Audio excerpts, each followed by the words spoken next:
Hey guys, welcome back to the United Star, and everyone wants to have a word about this, and it's not surprising. So we have Rishabh, who's gone through what this so-called money-making league is. Rishabh, what's your thoughts on this? How do you see this panning out? Why do you think this has happened? And yeah, I've actually no words to say about it. I mean, as a fan, it's unbelievable to think that something like this is happening to our sport, right? But to think of it, like why suddenly it has happened. The truth behind this is that it's not something that's come into play very recently. This is being planned from years because Arsene Wenger came out in 2009 and he said that Super League, planning for a Super League is in place. And now, in 2009, he said it will take place in about 10 years. And now in 2021, we've seen the shocking announcement yesterday. It took the world by storm. Fans are raging, and boards, UEFA, FIFA are all issuing statements trying to stop this and all that. But it's very simple to understand why it's happening, right? Because the owners of the clubs do not care about anything other than their profits because they are running a business according to them. And when you think about it, this kind of a league where you have guaranteed money every season, because the European Super League is promising a fee of around 350 million euros just for participating every season. So you get this guaranteed money. There's no relegation. There's basically nothing that can get you removed from the league. So it benefits clubs like Barcelona, who are verging on bankruptcy right now. And having this 350 million every season, regardless of how they perform, that goes ways to improving their situation. And then again, every club is in debt. United itself, we have a lot of debt which is outstanding right now, and this money can go ways to clear that. And all the owners are just money hungry. They just want cash, so they'll happily take it. I think you've summed it up well. You look at the likes of Madrid, they're in debt because of their stadium building. Barcelona in debt. United are in debt. Um, but let me even say hypothetically that this is a good league that's being formed. I don't agree with it, but let me say hypothetically this is a good league that's being formed. You mentioned Wenger spoke about it. Louis Van Gaal spoke about it at his time during Manchester United in 2015 as well. Do you think we deserve it? Do you think the likes of Spurs, Arsenal, us, deserve a league when we aren't even in Champions League?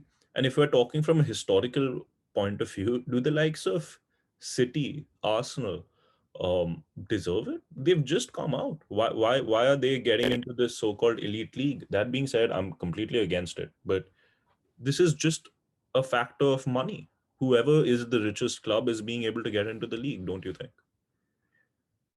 Definitely, definitely. Because look at the teams. 12 teams came out yesterday saying that they have signed up for the league, and four of those 12 teams have never won the Champions League.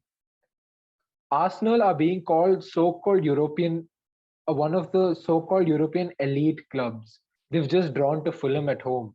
They can't beat Fulham at home. They've lost to so many clubs. I mean, they've lost to a lot of teams. In the bottom half, teams that they should be beating, elite clubs should be beating. They're not able to beat them. And look at us. We are calling ourselves a European elite club. We lost to Sheffield United, who are bottom of the league. They have 14 points. They're already relegated, and we lost to them. And you're calling Spurs an elite team. They've drawn with Newcastle. You're calling Liverpool an elite team. They got thrashed 7-2 by Aston Villa. How, on what? The only basis that they're elite clubs is their power in the market, the power they have to generate revenue, nothing else. I think I completely agree. So Rishabh, we were talking about this. If we look at the Super League, before we talk about how can we stand against it and what can we do to ensure that this league does not go ahead and what should the repercussions be? What is something similar to this league? How would you explain it to the people who I would be surprised have still not heard about it? This league is very, very similar in formats to, first of all, the MLS. which is understandable because of the huge American influence behind the whole thing. And also, I'd like to, for the simplicity of viewers, I would compare it to our own IPL in India, the Indian Premier League, which is the cricket league, right?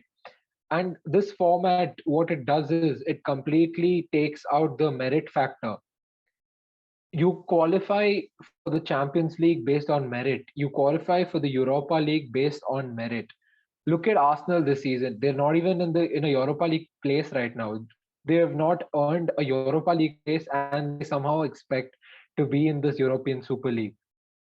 uh, you fight for these things. That's the reason the players give their all, right? They want to win. They want to win games to get into these tournaments to have a chance to win this tournament.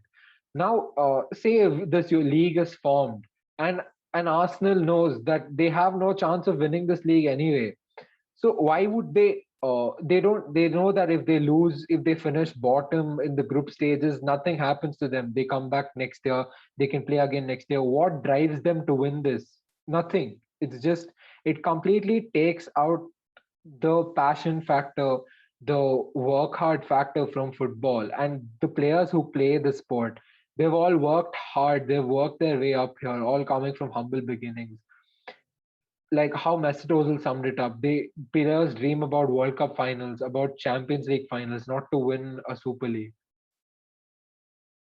I think you summed it up well, and a lot of players are coming out. Podence, even though he's not at a big club, has put out a statement. Ander Herrera, a fan favorite at United, put out a statement. And kudos to those clubs: Bayern, Dortmund, Porto, PSG, who've rejected the offer and understood the importance of football. But Rishabh, does this also go down to the fact, as you said, that if we have these 12 founding teams that will never get relegated from the league. There is no motivation, even though they're saying that they'll play in their home league and this league. What's the motivation behind playing in this league? That I mean, you're never going to get relegated. You're never going to get anything. The motivation is pure money and greed. Exactly. So why would the players want to win this tournament? They have no incentive to fight. We keep saying we want players who fight for the badge. What are we fighting for when we go to this Super League? You don't fight for anything, and it's just the owners. They want guaranteed money. There's no risk of qualifying for the Champions League or failing to qualify for it and losing out on money. There's no risk of failing to qualify for the Europa League and losing out on money. Yeah, So it's a complete win for them. They're not losing anything while we are losing almost everything. yeah. From a fan's perspective, I think in one of the videos we did put it out. United was built by the poor, but I guess it's going to the rich people now. Surprising, United stock rose by 6%. I don't know whether this is a poker game or United genuinely are interested in money so much. But before we focus on United and end on that part, we've heard what UEFA had to say. We've heard what FIFA have to say, and they've come out very strongly and made the statement and played their hand that any player to participate in this will not be allowed to play in the World Cup. They will not be allowed to play in the Champions League. Those clubs will not be allowed. And they've even started reconsidering the Euros 2020/2021 is host country. So do you see this being a back and forth game, or do you think it's all done and dusted? The Super League is going to happen. There's no point in anyone trying to do anything now. I don't think it's too late now because of the gravity of the situation. Because these clubs, the big six, for example, just take the big six in the Premier League. They constitute of a majority of the revenue of the league, and the same goes for the Spanish clubs. I mean, you take out Real Madrid, Barcelona, Atletico from La Liga, and that's going to have huge economic repercussions. So they're going to fight for it. The national FAs, the football associations, 100% will do everything to prevent it. UEFA, FIFA will do everything to prevent it. And there are a lot of ways that can be prevented, because see, if you ban the players from play representing their countries, uh, obviously a lot of the players might refuse to play in the Super League. They might say, we don't want to play, they might put in transfer requests. A lot of things can happen, and that will make clubs reconsider. Another interesting opinion would be the countries. Boris Johnson has said that he will do everything to prevent the league. Now, if Boris Johnson takes away the security during the match, if you take away the electrical supply of the from the stadiums, which is all in the hands of the government, that increases costs, that increases the losses that they make. It makes the whole thing tough. So obviously, they are fighting hard, and they should do everything they can to prevent this leak. It's definitely not done and dusted yet. I think at this point right now, there's more chance of the Super League not happening than it happening.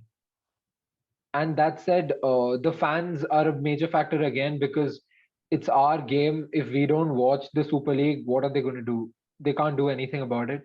So definitely, there's a chance to keep football as it is. Just introduce the new Champions League format from 2024, and just shun the Super League concept.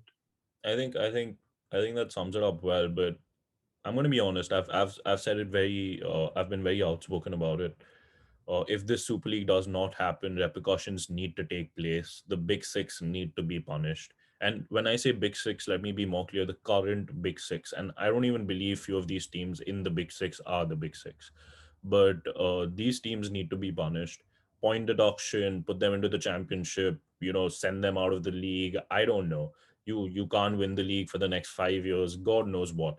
How do you punish these teams? How do you punish these owners? Is punishing the players correct? Or how do you see the leagues taking action against these clubs if the Super League does not go ahead? Because you cannot just allow them to get away with it.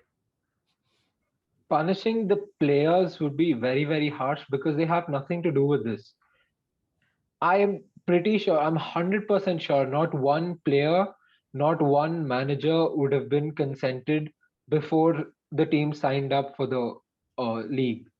It would have been the board, the upper hierarchy, the Woodwards, the Glazers of the other clubs. Yeah, and It's let me them come in here. who made the Let me decision. come in here. And I think what you said goes perfectly into what we were discussing of Jose Mourinho being sacked a week before the final. So if you want to touch upon that, that would be great as well. Definitely. It's very peculiar to see a manager sacked just a week before a cup final. I mean, you give him the cup final at least to see if he can win something. And if somebody can get Spurs a trophy, it was Mourinho. That was the whole point they brought him in, not to secure Champions League. I mean, obviously they would have loved to do that, but winning a trophy was definitely at the top of their agenda. And his sacking is very untimely, because the game where they lost against us, it was a long time back, right? Because they didn't have a midweek fixture. They didn't have to play in the Europa League. So at that time, the sacking would have made sense. So that would have given time to whoever's taking. People are saying Ryan Mason is going to take charge. It would have given him time to prepare for the Premier League midweek fixture and for the cup final the weekend, right? So it's very, very. I definitely think it has something to do with the Super League. Maybe the rumors of him not refusing to take the club, to take the players out for training, is a bit over exaggerated, but it might be that he would have definitely expressed his discontentment, and because of that, he would have been relieved of his duties. I think that's perfect. But Rishabh, going back to the point, how do we penalize these clubs? If not the players, because I agree the players had nothing to do with this. And I told you Bruno also came out apparently, and he's also his agency is saying he'll leave United if we go ahead with it. So the players have nothing to do with this. The managers have nothing to do with this. So how do you put a punishment on the club without affecting them? How do you put a? I mean, if you punish the club, think you know, irrespective of what punishment it is, the players will feel the burden, because you can either fine the clubs, or you can demote them, you can relegate them, you can deduct points. I mean, there are a lot of ways to go about it, but it at the end of the day, it will hurt the player. You can't get away from that. I think all the clubs that have signed for the league have they have a tough task on their hands right now. And if the European Super League doesn't happen, they're going to face huge repercussions. But at the end of the day, I think the leagues won't punish them to an extent that it messes with the football hierarchy, because these are some of the top clubs in Europe, regardless. They have the highest fan following, and if you take out the all the big six from the Premier League, it the Premier League is going to lose a lot of money, and at the end of the day, they are a business. They want money, so they probably they will think of measures that don't affect their revenue, because that is their primary agenda. Yeah, I think that makes a lot of sense. But wouldn't it be hilarious if we see these six sides in the championship trying to fight back to get in to the Premier League, and only three of them can make it? It would be hilarious to see the other three stay down. And I don't care if it's Manchester United, to be honest. But let's Definitely. let's let me end on this, Rishabh. Being a United fan, we've seen it all. We've cried about the Glazers not investing in us. We've cried about the Glazers investing in their own American football team. Is this the epitome of what they could do? How do you feel? Do you want to sum it up just before we end this video? Yeah, to sum it all up, see, we've always complained about the investment. And now with this Super League, what incentive does it give the Glazers to invest? Because they know you finish bottom of the league year after year after year. You have the 350 million pounds in the bank. As soon as the league starts, they get their money. They get their they're going to take a heavy cut out of it. What is their incentive to buy players? Why do what drives them to win? Nothing. I mean, maybe if Real Madrid's owners want to win, so they pay a little bit extra, and they don't take all the profits and they spend it on the club and buy some players. But what incentive does it give a United and Arsenal or Spurs? They're going to happily take their money and they're going to sit at the bottom of the league, and this will be a repeated. Uh, it will be a repeated thing. There will be no excitement in any of these so-called big games, and that's it. It's just a way of making money. This is more like this is definitely bridging the gap between football being a sport and a business here.